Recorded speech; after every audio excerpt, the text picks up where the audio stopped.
Former President Obama reportedly warning his former number two that he could be in over his head if 2024 becomes a rematch between him and Trump. The Washington Post says, quote, Obama voiced concern about Donald Trump's political strengths, including an intensely loyal following, a Trump-friendly conservative media ecosystem, and a polarized country, underlining his worry that Trump could be a more formidable candidate than many Democrats realize. Stacy Washington is the host of the Stacy on the Right podcast, and she joins us now. Good morning to you, Stacy.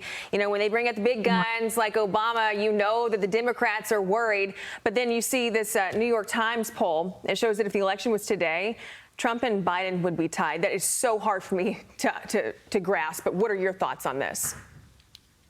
Well, you have to wonder who they're calling with that poll, because the poll numbers for Biden alone are in the toilet. But it's a reflection of the media on the left, MSNBC and CNN, being very, very specifically against Trump and really pivoting to him and indictments whenever there's a negative news story about Hunter Biden or Joe Biden.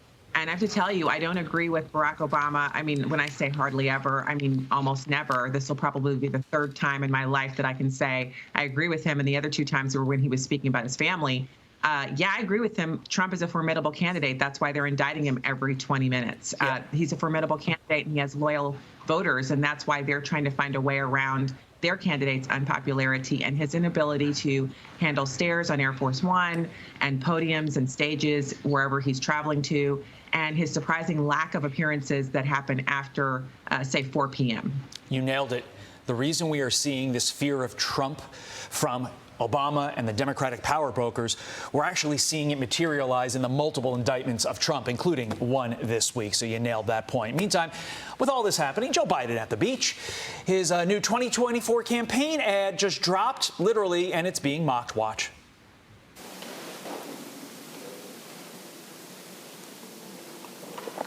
I like my coffee dark.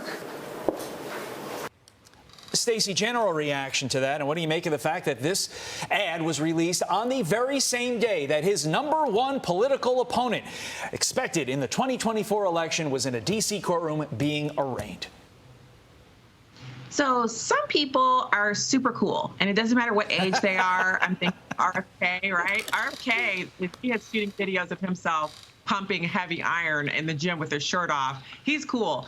Biden is a grandfather, right? He focuses on being a family man, and he should stick with that. Borrowing his memes, Dark Brandon of all things, from the Chinese web is kind of idiotic when this is not his persona. He doesn't dance across America. He doesn't host huge rallies with thousands of people.